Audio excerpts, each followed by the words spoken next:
Doesn't that look comfortable? Thank you, guys. Rich Barton's bong water is on here. I think you said that earlier. Sorry, Rich. Thank you guys for being here. Thanks to the GeekWire guys for putting this together. Thanks to Chase. Appreciate your sharing your knowledge. We haven't even started yet. I know, right. We're gonna mix it up here. So, as someone who has written about Chase a time or two, I know that the label photographer doesn't really do him justice. He's an entrepreneur. He created an app called Best Camera that in 2009 was named one of Wired's 20 favorite iPhone apps, along with Words with Friends and Instapaper. He's an investor in a couple of media projects. He's an entertainer of sorts. He's got a show online called Chase Jarvis Live where he interviews people who inspire him, like Macklemore. And he's an educator.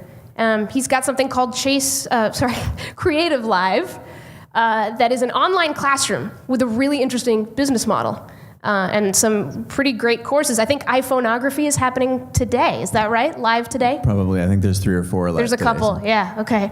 Cool. So I guess to open it up, we're going to try to get to creativity, the landscape of creativity, how it's changed, how we can all make the most of it and do what we want within it. So Chase, clearly your mission is not just to take beautiful pictures. What is your mission?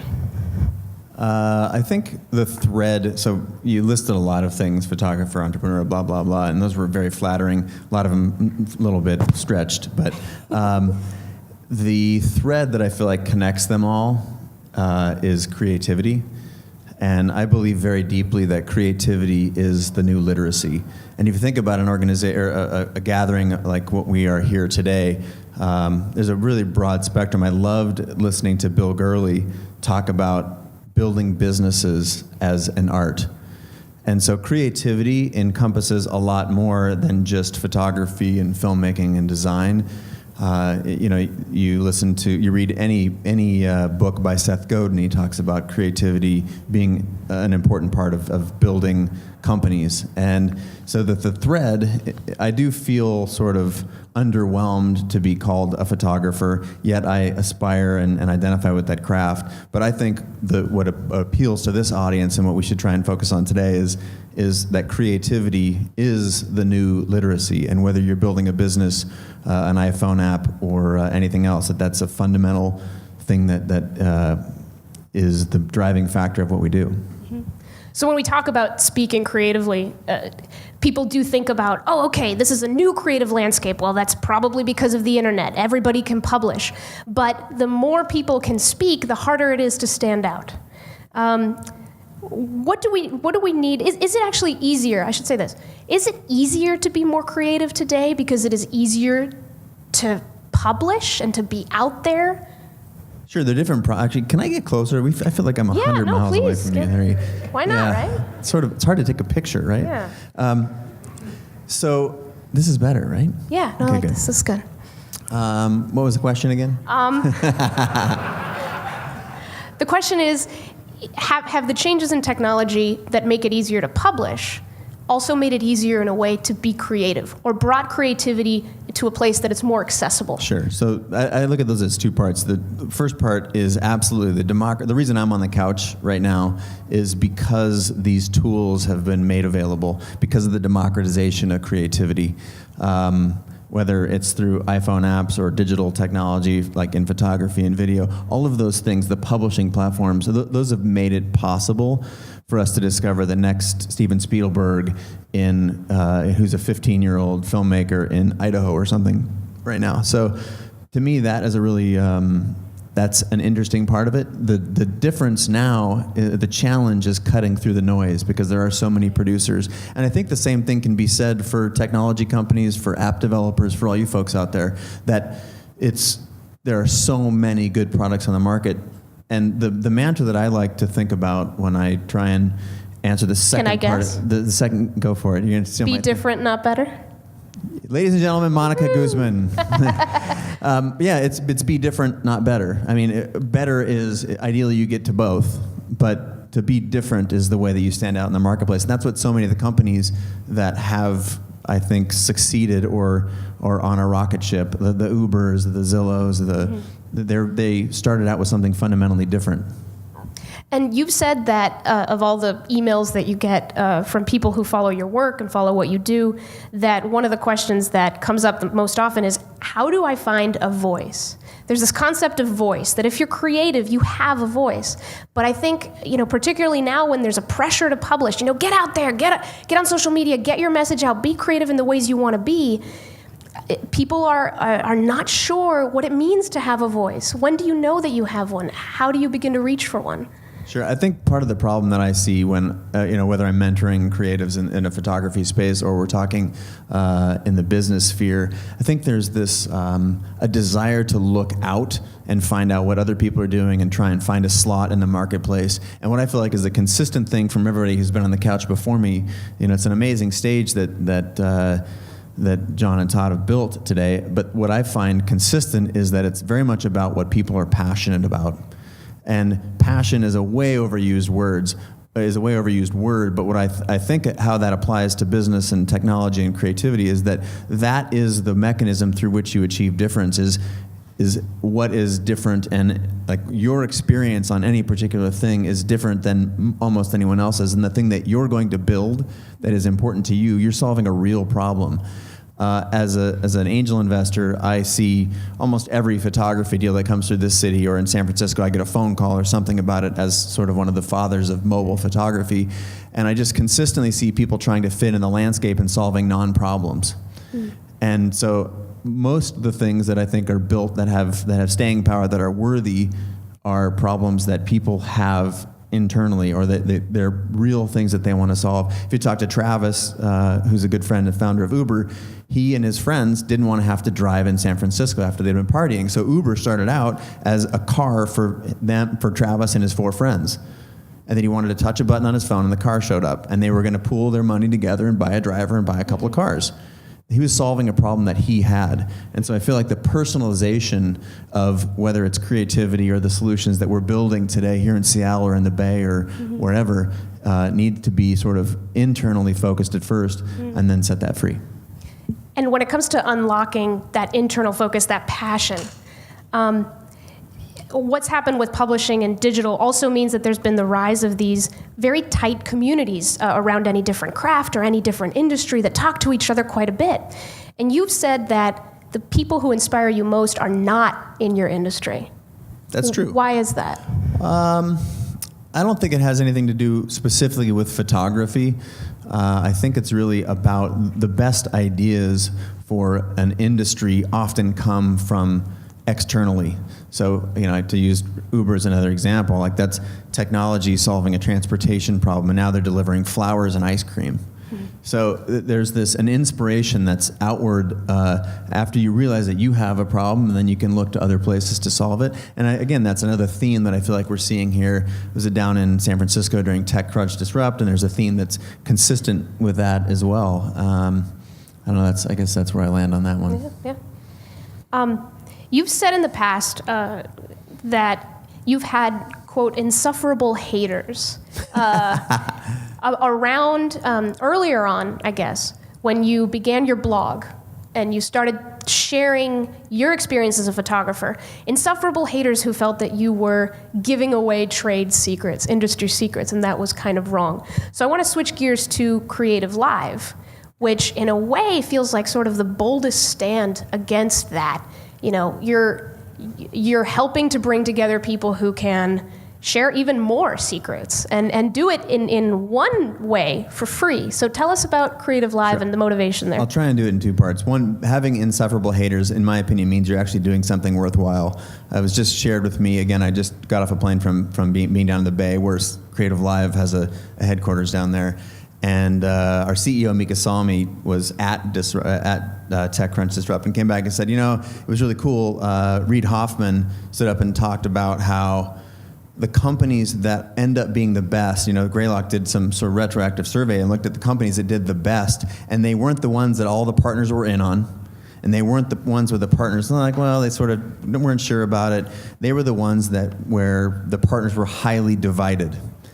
And so to take that into the realm of creativity, or when you're thinking about your own idea, and in my case, I actually feel like I'm doing something worthwhile when there's a lot of pushback. So I don't seek out being a polarizing character, but the idea of making something that's worthwhile is often polarizing. So that's one part. And I was going to make an effort to remember the second part of the question, but I can't. So It's about creativeLIVE. Why Sure. did you feel it had to happen? Why I was it guess I something you felt- had to do? I will speak for myself and my co-founder, Craig Swanson, who's not here because he's in San Francisco working. I feel like we both felt this pull toward creativity, and creativity being this sort of the new literacy. And whether it's unlocking an individual or a business, that to me, when we felt and we saw traction, I started giving information away a long time before it was cool to do so. And I was, in fact, the irony was I was vilified for doing so.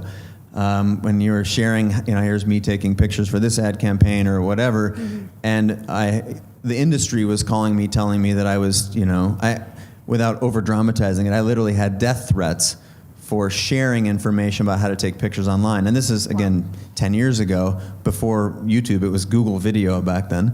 But the traction, the passion with which people were exuding regarding how to learn and acquire new skills, I think is what prompted us to creativeLIVE. My own personal experience was having quit everything that everybody else wanted me to be to pursue my own personal dream of becoming a photographer or an artist.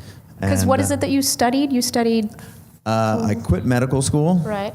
And I dropped out of a PhD program in philosophy, the philosophy of art. Yeah. I got tired of learning about dead white guys. And and I wanted to go make that stuff. Yeah. But I felt like there's a certain traction, and it was just timed really well with, again, the democratization of creativity, blogging platforms, access. It's the first time in the history of the world that makers and creators required no permission from anyone else. When you were an artist and you wanted to paint or to take photographs, you had to require permission from the gallerist, from the photo editor, from the ad agency to get your work at scale. And this is the first time in the history of the world where that permission is no longer required. And that's why I feel like there are so many companies, here in Seattle and represented here today, that have been built in garages, and that individual spirit is because we have these sharing platforms. Yeah. So that spirit of sharing online has brought us to some great places. People do talk about, well, we should monetize some of this content. creativeLIVE has an interesting mix of those two, monetization and free. You want to share how it works? Sure. So the basis for creativeLIVE is we're basically unleashing the creative power of millions of people worldwide by connecting them live to the world's top experts in photography, filmmaking, design, entrepreneurship. So you get guys like Tim Ferriss, who launches the 4-Hour Chef on our network. We got Pulitzer Prize winners like Vincent LaFerrari, who's sharing his photography skills. And the model is very simple. We put these guys, instead of a TED Talk, which is 18 minutes, sort of a rah-rah session, we bring those same quality people and we produce 1, 2, or 3 day long courses with them. And the model is that anyone in the world can watch for free while the event is live. And it's like we build a little Super Bowl every week with a couple different classes. And that only if you want to own the content are you obligated to pay. And how much are the courses? What's the range? $29 to $199, but generally if you're getting, can you imagine 20 hours of content from a Guy Kawasaki or a Vincent LaFerrari or a Tim Ferriss or a Reid Hoffman? How much is that possibly worth? And during the live event, you can connect with these folks via Twitter and Facebook. We have moderated chat, so you can actually, whether you're in Nebraska or Nairobi, you have access to these people. You can ask them questions and they respond. Average course is about 32,000, 35,000 people in attendance, and we've had courses north of 150,000. Okay. Now, to take a step back to our main theme of the future of creativity, when we talk about the future of something, it means that something is changing. Something is going to change, something is in the process. What do you think is the thing that we need to understand about creativity works that 20 years ago you didn't? Okay, creativity is, I'll go back to the thing I opened with, which every single person in this room is creative.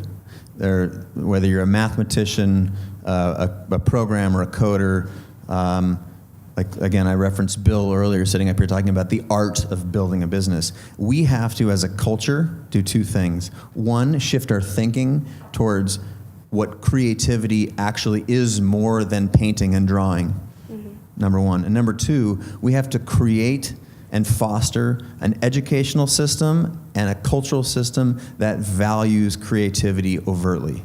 How do you do that? You should clap, because that's some serious shit right there. What are steps to take to bring that world about? That brings up the building and the creation of creativeLIVE, which is that sort of the democratization. And look at the current educational system is built fundamentally on two completely archaic things. One is the factory and the farm. Do we think kids just stop learning during the summer? No, it's because they don't go to school in the summer because they need to go pick the harvest. Okay? How ridiculous is that? Even all you urban farmers here in Seattle. But part two, it's built on the factory, which is the factory needs to be efficient and effective at making people who can do one or two jobs very, very well. And the fact that something like 50% of the time in our current education system is spent either taking or practicing to take specific tests is complete horseshit. So if we expect this creative renaissance to happen, we have to build a system that values and favors it. And it's just, my wife is a school teacher in the public system here in Seattle. She worked her ass off, and I know that inherently that's not there, and they don't know how to solve it. So it has to be solved externally. You know, the beautiful thing, what I feel like about creativeLIVE is this freemium model, which is, if you look at other companies that have done really well in the freemium space, companies that are owning it, like Dropbox, Spotify, the list goes, LinkedIn. So I think we aspire to be like that, but that there is no barrier other than access to an internet connection. Geographic barriers go away, monetary barriers go away, and access to the world's best go away in an environment like creativeLIVE. And we're focused on owning creativity, like straight up, because I think that's a really important thing, whether you're an entrepreneur or not. But that idea, that sort of fundamental model, I see it being applied to auto mechanics, to learn how to become a florist, to learn how to clean teeth as a dental hygienist, to put the world's best in front of 6 to 8 live HD cameras and get to talk with them and ask them questions. That's how I wished I could have learned. And there's this fundamental dynamic that hasn't, the part of, so learning isn't broken, right? Education is broken. The learning that happens when you have an expert in front of a room of people, the expert gets to talk, the learners get to ask questions and get to communicate with one another. That has been around since cave times, right? That has been very, very effective. So at creativeLIVE, we're trying to replicate that online through Twitter, live video, and then chats, the interactivity within the product. So one more question before we move into a slightly different topic here while we have you on stage. So we've talked about be different, not better, being your mantra about how to stand out. Another thing that seems to matter about being creative and knowing the landscape of creativity to accomplish your goals is to know what's coming, right? So you were early in on mobile photography when there was still Very skepticism. It seems like you've been moving early on transformations in education. At the risk of spoiling the surprise, what is it that you see coming up next? I think there's a lot of alignment around the fact that education is one of the few things that hasn't been transformed. You looked at transportation, business, commerce, travel, and there's like a lot of the gaming, a lot of that has completely transformed. And I was just in London for a small event where I was talking to the CEO of Pearson, a guy named John Fallon. And for those that don't know, Pearson is $15 billion, the largest education company in the world. And they're literally still thinking about the same things that they were thinking about 20 years ago, 40 years ago, and they're just trying to digitize it. It's embarrassing, it's frustrating, it's sad, it's hard. And so that's one of the reasons that I personally was invested in education for one and creative education for two. So I'm a huge, again, no surprise here in the room, but to me that is a huge frontier that hasn't been disrupted. And so that'd be my answer. I could go on, but do we have time to take questions? I don't know if that, because I'm probably not. Like I'm bored of hearing myself talk. Do the critique first? Yeah. Oh, do a couple questions? A couple questions? Yeah. I don't mean to hijack your show here, Okay. but I kind of want to hear from some people out there. Sure. Who's got questions for Chase? Anybody? This makes me feel really underwhelming when there's no questions. Oh, we there's a got question. one right here. Go ahead and introduce yourself if you don't mind. Hey Chase, I'm Oliver Starr with Pearl Trees. I was at a Pearson conference recently also, and I was as dismayed as you to see that they're still in this case study, Common Core crap. And I would love to hear your ideas on how we can get schools to move into the future when their, especially public schools, funding is largely determined based upon the test scores in the Common Core. All right. Straight up, that is horseshit. Okay? Sorry. Part two of that is, in this conversation, what ended up being a debate between myself and the founder of Coursera and Udemy and Udacity and Pearson, was that they spend, I would say, 90% of their energy struggling to measure the performance of a particular cross-section of students that are coming through and trying to achieve a certain thing. At creativeLIVE, we spend 0 time doing that, because what we feel like the future of education is pursuing the things that you believe in, that you want to do as an individual, and to have a culture that actually supports people, because I make a very nice living. I have for the last 10 years as a creative. And I think as parents out there, I'm not a parent, but those of you you used to have pause at having your kid be a creative, because otherwise, they were weird if they weren't an accountant. So those days are over. What is writing code? Incredibly creative. So we spend no time monitoring the progress, because we feel like people are great at self-selecting. When they're in something at their own choosing, they don't actually have to pass tests, because as soon as they went to the next class, they realize if they're out of line, they need to go step back. And so that fundamental thing right there was a big differentiator, and I believe that it's going to take a little bit of time between now and the not too distant future for that to apply for K to 12, but certainly for lifelong learning.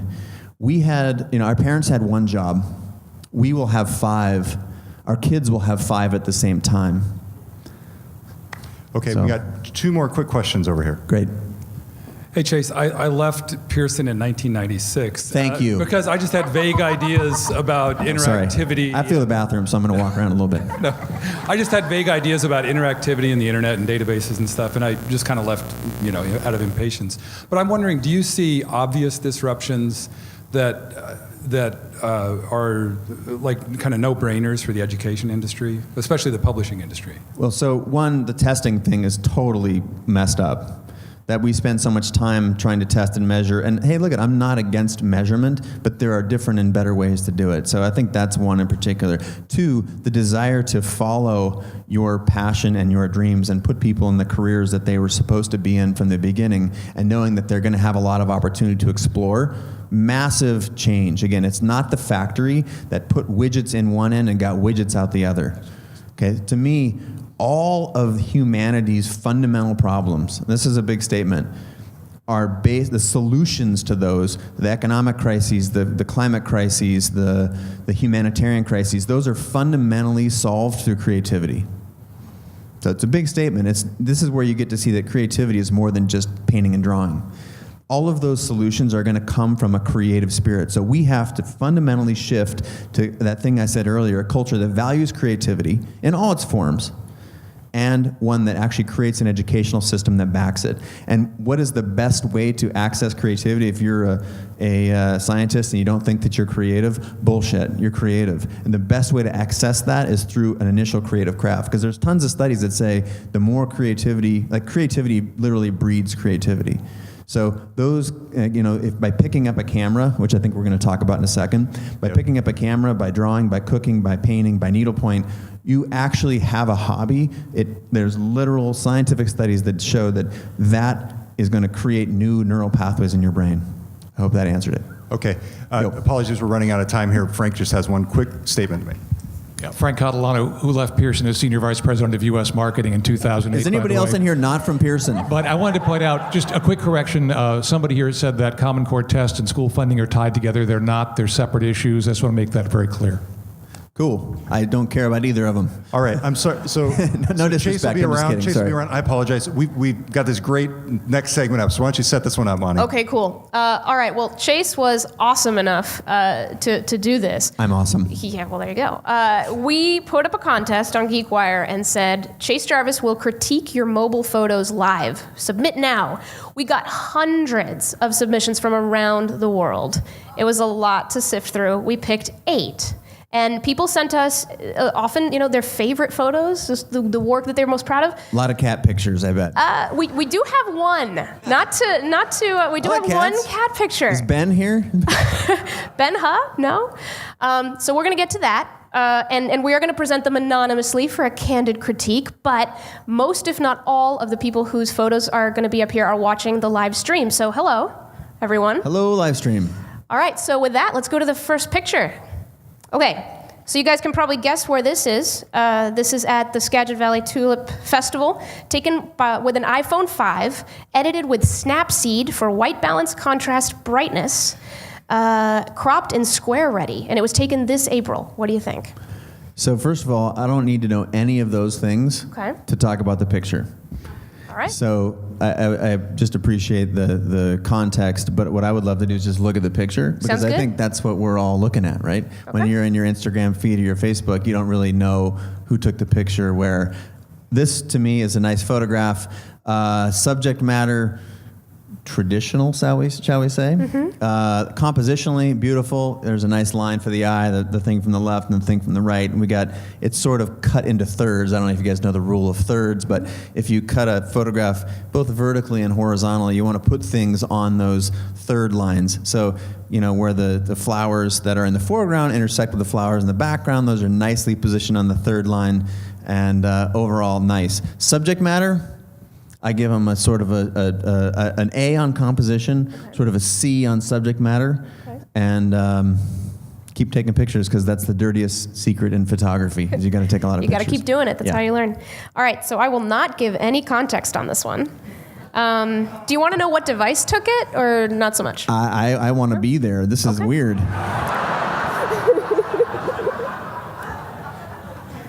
I'm gonna have to study this one a little closer here. Is that Rich Barton in the background? So, to me, this is interesting. This is no disrespect to the tulips, but what I like about it is there are things that are of interest, and any image, like a good story written, should tell a story. And what our minds do when we look at something like this is we try and find out what the story is. To me, these two guys might be having a thing, and they're gay, and they have a roommate who didn't know it. And he's coming in from what's that Frisbee thing they do? The Ultimate. He just came in from the Ultimate match. And these guys are having a beer and talking it out. So I think this is a great picture. Compositionally, I give it sort of a B. From a creativity standpoint, I give it an A. All right, awesome. Next. Sorry, Rich. I feel like I'm just totally disrespecting some people. I have more respect for you guys than you'll ever know, so sorry about that. I do want to say where this was taken, because it's interesting. It's from the Yosemite National Park, where the rim fire is happening, and this was just last month. Wow.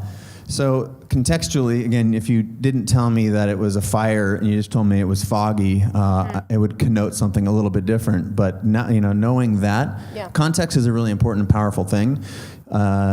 So I find this compositionally quite beautiful. Again, if you look at the thirds, he's standing right on that third line from both top and bottom.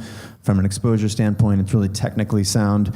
And there's a real somber mood to it, especially knowing the wildfire component. Yeah. So compositionally, really solid. Contextually, really, really good. I think it's a great picture. Okay, next. It's a little urban vertigo going on there. Whoa. Yeah. Yeah, I feel like again, one of the things that I think we may be seeing when you filtered these images, because there was however many hundreds or whatever, that you're gravitating towards things that are really compositionally strong. And so this falls in that category. What I like about it is there's this idea, which the app that you mentioned that I created, which was the first app to share images to social networks, is based on a mantra that we have in photography called "the best camera is the one that's with you." And for me, that was transformational. I get to travel all over the world with big crews, and 45 people go to New Zealand for a month to take 3 pictures. And that undermined what I believe the spirit of creativity of photography was. But yet I had a flip phone, pre-iPhone, that gave me and unpackaged for me more creativity than I had, ironically, as a career as a professional artist. So when I think of this photograph, I feel like this is a great example of that photograph that you wouldn't have taken if you didn't have these little devices in our pocket. And to me, that's, I have fond memories of thinking about how can we take the pool of photographers from 40 million to 4 billion, because that's how many active cell phone accounts there are. And I feel like we've been able to achieve that. So I have an emotional connection to this being of the moment, walking by, looking up, seeing this and taking the picture. Compositionally strong, exposure okay, no real effects added to it. They could have gone a little further with that, but nice work, whoever's doing that. Cool. Okay, panorama. This is, do you want to know where it is? Because it's just far away. Or do you Sure. not? No, Would you go rather? ahead. No, go ahead. It was taken in Santorini, Greece. I've been there. I love it. I think it's, again, compositionally super strong. The colors in this image are what really strike me. And for those friends of mine that are texting me when I'm on stage, stop. Sorry about that. So the color palette here is really interesting and strong. You can tell it's been put through some sort of a filter. Not overly so. I can't stand looking at these over HDR'd images. They make me want to vomit. I wondered what your opinion was about filters cat vomit. in general, yeah. But this one in particular, I think it's nice. It's also very safe. It's sort of like the tulips. It's classic, and there's nothing wrong with classic. Yeah. But it's not like the roommate picture that we talked about earlier, where there's some really There's a weighted story. context there. Yeah. Yeah, so before we go to the next one, drum roll, please. This is the cat photo. Boom.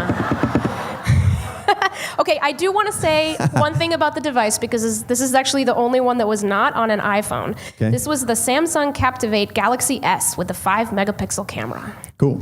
So I'm going to use that as a departure point to talk about the fact that this little device that we were talking about earlier, that it actually has become the most popular camera in the world. And that is a testament to technology interfacing with human creativity in a way that most people couldn't see before it was happening. So for me, this is a huge celebration. The fact that people are still taking pictures with, in this case, it's still a mobile phone, because that's the context of the critique, if you will. But that's worth celebrating and worth knowing that didn't happen. How many more pictures of your kids do you have than you would have had otherwise? Our generation is going to be one that gets to capture that in a way that's never been done before. This picture in particular, I think that cat is a Scottish fold. Is that right? No idea. Ben Huck. Ben Where Huck is he can when tell you us? need him? This picture is all about the cat, right? It's all about I don't know. There's some sort of tension between the cat and her breast, apparently. And the cat smells something funny, I feel like. So to me, this is a cat picture. It's a portrait of a kitty cat looking funny, and that's about where we end up. Good composition. The story is pretty funny, sort of like the other one that we remarked about. I don't know who's someone, I don't know, let one or something. I don't know. I'm not sure which one, but. Okay. All right, next. What you got there? Would you guys agree that visually this is stunning? Okay, so that's one of the things that when you see a picture, I call it raw stopping power. Like when you're turning through a magazine and it's a picture that just goes, whoa. That should be the goal of all of your photographs. And even if it's a portrait of your kid, then your kid's blue eyes need to be staring right at the camera like lasers for that picture to really be elevated. So in my mind, this picture, it has that before we even, it's Before instant. you even know what it's of? Yeah, I don't need to know because I'm struck by it. So I give that high marks minus the goofy round corners. This was, on Instagram, which has some goofy round corners Yep. every now and then. For everyone's information, that was Place de la Bourse in Bordeaux, France. And the photographer lives in Bordeaux, so merci beaucoup. Oui, je s'appelle. Oh, never mind. No. All right, last one. That's the ferry, right? That is the Puget Sound, yes. Key indicators: gray sky, seagulls. It was made to be very, black and very white, dark though. and moody. 2 of those 3 people will be crying. One of them will have picked up grunge music by the end of the boat ride. And yeah, so compositionally, very strong. I like you see the whole window. There's a nice little imbalance. I don't like things that are too balanced. This does a nice job.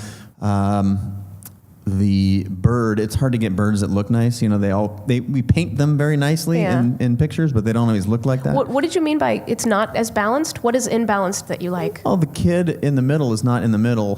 You know, and like the shorter kid is not in the middle. It's sort of off to one side. And the bird is sort of filling in that space, that emotional space, and the physical space that the smaller, the shorter kid is. And yeah, I think it's a pretty solid picture. Color palette is Seattle. Well said. Exactly. All right. Well, Chase, thank you so much. That was a lot of fun. My pleasure. Thank you. Appreciate it. All right. Thank you, guys. That's all I got? it. All right.